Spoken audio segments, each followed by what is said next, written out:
Welcome to It's Only Up From Here, a space to revel in the alchemy of transformation, a space to be a nudging light at the end of the tunnel, a space to remind you you've been your own hero all along. This is Lauren, your host of It's Only Up From Here. Hi, listeners. Welcome to 2026. Happy New Year to all who celebrate. I was actually in a meeting at work the other day, and someone mentioned January 7th was the last day you can say Happy New Year, which I personally don't know about all that. And funny enough, I don't actually even consider the year really truly beginning until March, or the springtime of every year. I'm probably a little biased because my birthday is in March, but also spring is just that time of renewal and growth and birth, and I'm a testament to that 31 years ago. January just feels so cold and the ground is still dead, and for me, spring is truly where the new year is. This January has personally been rough, but I'm weathering through the season, and in my previous episode, I talked about needing community, and community has truly been a testament to me in weathering this season. I think that's really helped me get through it. And historically, January has always been a low period for me. The upper of the holidays are over. The days are still shorter, darker, and they're so cold. But this year has been particularly difficult given the current political atmosphere and what's happening in this country. I'm going to be honest, I initially was like, oh, I won't get political on this podcast. Not because art and transformation isn't political, because it is. Everything is political, down to the shoes on your feet. And it wasn't because I didn't want to alienate anyone, because quite frankly, I don't have a space on this podcast to speak to Nazis and fascists anyway.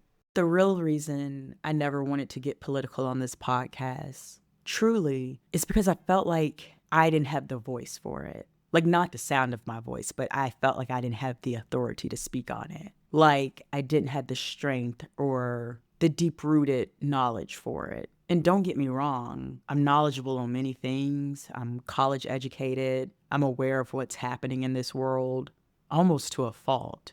But I didn't go to school or get a degree in anything related to politics. So I've always been hesitant to talk about things if I can't eloquently speak about them. And I've always been like that. But then I had the realization that it's rooted in racism and misogyny that I felt like I had to be able to speak eloquently and perfect on topics that are traumatizing and almost surreal to witness and even firsthand experience. I'll give the analogy of if someone walked up and socked you in the face, assaulted you, your family and your friends and your neighbors even. Then immediately after, you're expected to turn around and speak eloquently and poised without even so much as a stutter about it. Then I thought deeply on that and I was like, it was like an epiphany moment. Of course, I, a Black woman, had the notion that I had to speak eloquently and perfect about matters so charged and so haunting. I think about all these white dude bros on podcasts who spout things out without a second thought. I mean, did people like Charlie Kirk ever stop and think, am I speaking intentionally and with care about this topic when spouting racist dog whistles? Hell, do the current members of the Trump administration think that when they speak on anything? Of course I felt I had to speak eloquently on these matters. Of course I was conditioned to believe that if my voice shakes or if I'm emotional, that my thoughts are invalid. But in working on this episode, I really had to challenge these notions. There are very real and very scary things happening in this country right now. And I, a writer, an artist, a poet, a creative, a Black woman, an educated woman, am also deeply affected by these things. And I would be remiss if I overlooked speaking about them on my podcast as if I'm not affected by them. I even was thinking last year as I was working on this podcast one day that I can't get over what's happening in Gaza and the destruction of Palestine, even with all of the beauty that there is in this world. Like, I can't get over that and I can't stop thinking about it. I can't get over young boys, children dying in Congo, in mines, being crushed to death and being paid virtually nothing, and their lives not mattering, all for us to have iPhones. I can't get over ICE ripping people out of their homes, murdering citizens and murdering immigrants. So many stories that go seen and unseen. I am heartbroken over what is happening in this country and this world. And I've been trying to find a way to create through all of this. Sometimes it feels futile to make art when the world around you is burning, when your country is burning. What does my art mean in a burning world, in a burning society? I know I'm not the first artist to think that, and I won't be the last. How many times has an artist created in spite of the ruins around them? How many times has a poet strung together words of hope in the hopelessness around them? How many times has a painter brushed color across a canvas when the world outside was bleak and gray? There's a quote by the queer Black feminist poet Audre Lorde: "The work of an artist is to turn her rage into flowers." And maybe to create through all of this is to be that visual of the flower growing up through the concrete. It's hard though. It really is. I won't deny that. I wrote a poem 2 years ago, actually, where I was thinking about the perceived pointlessness of creating. It was perhaps a nihilist poem in the sense that I was thinking about how one day none of us will even be here on this earth anymore. And I wonder if our art will still make a difference millennia from now, if some distant civilization stumbles upon it. And does it matter? I don't know. It loosely relates to my thoughts and sentiments now about creating during a time such as this. I know in spite of it all that there is a necessity for art and creativity still. I know that there is a place in this burning world for art. It matters. Art still matters. And when you look at history, some of the darkest moments of history, artists were still creating, and it still served a greater purpose and a reminder, and it's an act of resistance. In 2010, when I was 15 years old, full of anguish and sadness and heartache and hopelessness, I read The Diary of a Young Girl by Anne Frank. And her words were so profound to me at the time, and still are, and so tender, and struck me with so much force and relatability. I mean, I related to so many feelings she was having as a 15-year-old girl in North Carolina going through my own happenings. She was writing this in 1942, you know? She was in the year 1942 in the Netherlands, in hiding, writing something that would deeply impact a young Black teenager living in the South of the United States 68 years later. And those two things are wildly different, but like, she still impacted me so much. Her words still meant the world to me. And they got me through very depressive episodes and times when I was a teenager. That's why art and creating and writing is so important. That's why it's still meaningful to create in these scary times, as hard as it is. To create is an act of resistance when we're living through a fascist administration that wants to erase us and erase history and erase the work that we have done to make this country even somewhat an inkling better of a place to live. There's this popular quote I've heard and seen: "History is written by the victors," meaning that history often tends to privilege the version of those in power. When artists create as an act of resistance, that goes down in history, and that tells the truth about what really happened, what we really went through. I went to high school in North Carolina, where I had a white male U.S. history teacher once say to my class, "Not all slave owners were bad, because they didn't all beat their slaves. But when you read the writings and the true accounts of formerly enslaved Black Americans, you witness the true atrocities and evils that occurred. Families were ripped apart. So many evil things happened, and those who created, who wrote, who documented, who protested, exposed the underbelly of how insidious and sinister slavery really was. Because the victors tried to rewrite that. And it has always been activists and artists preserving history. And to my point of this feeling of futility when it comes to creating in this current day, there is a space, a necessary space for our creation, our art. Art has always been political and an act of resistance. We know this. And it's so important to remind ourselves of history when it feels like our art doesn't have a place during these turbulent times, when it feels selfish or tone deaf to create when the world around us is burning. It's actually the complete opposite of that. Art has always been a place of refuge. To still create in spite of is an act of resistance. And in speaking of this podcast, I have always been politically inclined since I was in my teens. I've always been passionate about human rights. I've always experienced anger and hurt when reading about injustice. I've always hoped for liberation for many folks. Some might call that radical, but I just call it compassion. Empathy is the bare minimum in my eyes, and many people don't have that. So they call it radical to want for human rights and equity and equality. They call you things like a liberal snowflake when you actually just care about others' well-being and freedoms. It's wild, actually. And recently I was telling my aunt and her nephew about this episode that I'm working on currently and how I had maybe imposter syndrome, you could call it, about speaking on politics on this podcast and how I felt I couldn't speak about it eloquently enough. It's funny, my aunt's nephew said you kind of have to symbolically flick the little white man off your shoulder, like how cartoon characters flick the angel or devil off their shoulder. You have to flick the little white man representing white supremacy and power off your shoulder and not let him get in your ear about these things. So yeah, I have a lot of feelings about what's happening in this country and world. I'm seeing an insidious and wicked nature on and offline, and it's scary to me.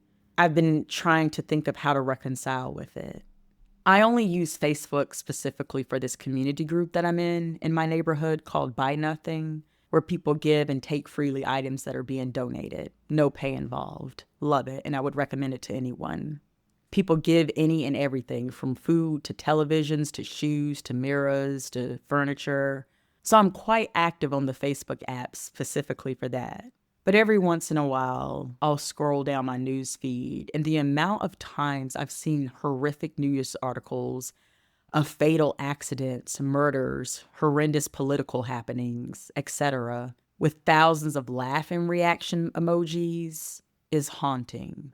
I've been thinking lately how society is seriously lacking empathy. I mean, the basic bare minimum of empathy.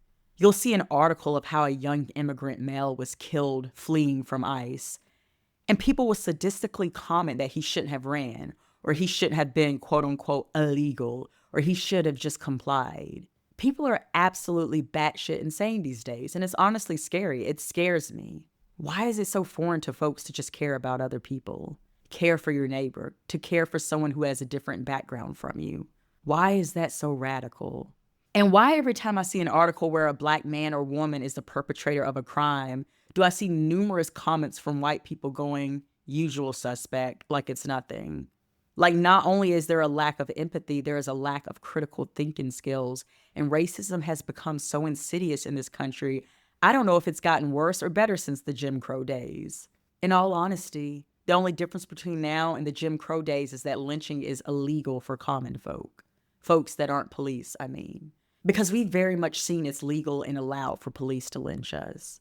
And I truly believe if common, regular, degular, racist white folk could get away with it en masse, there would be lynch mobs and picnics. And I truly believe many people want slavery back. You see it so often in the way people communicate on and offline about black people and other minorities. It's scary. And on the topic of ICE, I have no words. I'm actually speechless about what's unfolding in this country. I'm actually speechless that over 1 million in donations were given to the ICE agent who murdered Renee Good in cold blood before calling her a fucking bitch as she bleeds out. I'm actually speechless, albeit not surprised, that Keith Porter was murdered by an off-duty ICE thug on New Year's Eve and nothing is being done about it. And it was barely a whisper about it until recently. I'm actually speechless that a 24-year-old Honduran man, Jose Castro Rivera, was killed trying to flee from ICE running across a busy highway because he was just that fearful. I can't imagine the fear that he felt. And I want to be very clear. This administration has blood on its hands. I remember the day after Trump was elected back into office for the second time. I remember crying. I remember through tears telling a friend that people were going to die. I remember distinctly saying that people were going to die from this. I felt it so surely and with so much fearful certainty. I was dreadful. And I remember thinking that I sounded crazy and that someone hearing me might think I'm being overdramatic, but I knew I was not. The fact that he won again meant something deep and scary and something wicked about the nature of this country. It revealed to me how racist America has always been. And also, it revealed to me that many people actually want this. Like, they really want this. Like, it was haunting. It was a haunting feeling the next day to think, wow, so people really want fascism? People really want an oppressive government? People really want a leader who wants to be a dictator? Afterwards, I was actually reading on writings about fascism from the historian Robert Paxton, where he stated classic examples of fascism being things like Italy under Mussolini or Nazi Germany under Hitler. And in the US, the rule of the Ku Klux Klan in the US South from the beginning of the 20th century to the 1960s could also be viewed as an early form of fascism. But then I was thinking, I believe one day history books will classify the rise of this current administration as a prime example of fascism in its definition of it. It's quite scary to witness and live through, here and abroad. It's scary. This topic isn't the main focus of my podcast, but it's relevant to me as a Black woman artist living through these times. This space isn't apolitical. This space I speak in opposes fascism and racist ideologies. This space I speak in is pro-democracy. This space I speak in is pro-Black, pro-feed your neighbor, pro-woman, pro-liberal, pro-choice, pro-LGBTQ, and anti-genocide. And in the words of this artist I follow on Instagram, Callie Garp, found at @FabFeministArt, I'm not a space for your hatred. You can choke on it, disrespectfully. This is a safe space for those who are empathetic, compassionate, and care about the well-being of others. And I would be remiss if I didn't talk about this when it's been on my mind so much. Art in time of war has always been necessary for survival. I think about how creating gives us something to look forward to, gives us a life to cherish, puts breath in our lungs. When I'm creating, there is a solace I find in this existence. Creating has always been a conduit for what we're feeling, our emotions, and creating during times of civil unrest is no different. I mean, to create when we live in a government that wants to silence us, who doesn't care for our dead, is meaningful. I think about times creating has saved me from despair, when I've gone through deep depressions, when I have felt lonely and utterly hopeless, how creating has renewed me and moved a strong current of hope through me that I never would have had on my own. In 2014, during the ongoing protests of the young Black man, Michael Brown, who was murdered with his hands up by police in Ferguson, Missouri, I was in my freshman year of college at UNC Asheville that fall semester. And I remember attending many protests and feeling the anger and despair of this senseless violence at the hands of the state and seeing what was unfolding before me in this country as a 19-year-old. And when I was at that university at the time, I experienced deep feelings of loneliness and racial exclusion, I'd say. In 2014, I don't know about now, there were not many Black students or students of color at UNC Asheville on the grand scheme. So much so that it was actually talked about amongst the Black students and how it was really overwhelming at the time. I mean, it was palpable when you'd walk on campus how much different you were. I remember one student, she likened it to wading through a white cloud or a white fog, like it was very glaring that you were only one of a few Black students in the campus population. And I really struggled finding my community there and even experienced racism in classroom settings that were extremely upsetting. And I eventually transferred at the end of 2014 after a year there to a different university where I had a better experience. But I remember during that time at UNC Asheville, with my Blackness being magnified and with the climate of unrest in Ferguson, I started to write a lot of poems on my Blackness and Black womanhood. And I remember one chilly night at a protest, a student who was in one of the poetry clubs I was in asked me to read one of my poems that I had written at the protests that we were at. And I shared this on a recent podcast interview on Love Letters and Books, but I thought at the time it was silly. She wanted me to share my poem at the protest for police brutality. It was a poem that I'd written on the beauty of Black girlhood in our hair, which at the time was very relevant for me because I was newly natural. In 2014, I had finally stopped chemically relaxing or straightening my hair, which I had done since I was a 10-year-old little girl. And I finally started wearing my hair out big and natural and curly and wild, the way God intended it to be. But I didn't know how it was important or applied to the protests on police brutality, why my voice as a young Black woman speaking on her hair mattered at that time. But it did matter. And I'm so thankful to that student and comrade who pushed me to perform. She held the megaphone up to my mouth that night as I read the poem to a sea of other protesters. And other folks did the same. We protested, we chanted, we held moments of silence. And we came together in all of our small but mighty power, resistance, and survival. And maybe that night I inspired another young Black woman to start loving her hair texture. Or maybe I didn't. It doesn't matter. Because I inspired myself and I was reminded why my voice is so important and why our voices are so important. A young Black woman in 2014 remembering the power of her voice and the importance of her art during a time where we were watching young Black boys and girls being shot dead by the police is important, and it did apply. I was reminded why creating during times of political and social upheaval are so important, why creating can be so therapeutic, and why it can soothe the aching heart, and remind us that we matter, that our voices matter, and that our voices have power. And during this current climate in 2026, watching the world burn around us, art is resilient and powerful. It's a stark reminder that we remain here in spite of. Ode to the Black Girl's Hair by Lauren Summers. I love my hair when I comb through the kinks. Each tug reminds me of its childhood defiance. Luster's oil and mama's fingers had to work their magic. I love my hair when the thick curls fall down in front of my eyes, reminding me just how beautiful it really is.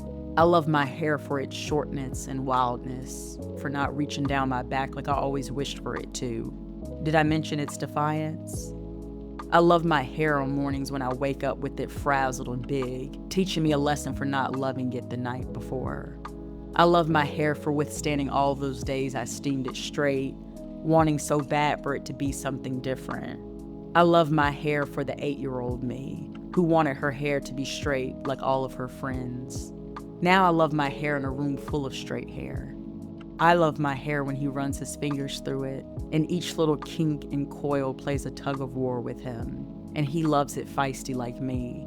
I love the way our hair can curl some places and coil and puff in others, dynamic and sweet, from braids to locks to curls to twists and even straight if we want. But if we dip it in water, it'll come back to us again, like a sweet childhood memory that you always loved. Hair, I love you for being me, perfectly imperfect, and never falling quite the same each day, teaching us that to be Black is to be so beautiful. Thank you so much for joining me today. If you like what you heard, take a moment to follow this podcast on your favorite listening platform. If you want to connect with me, give me a follow at It's Only Up From Here Podcasts on Instagram or TikTok, or shoot me an email at itsonlyupfromherepod@gmail.com. This is Lauren, your host of It's Only Up From Here.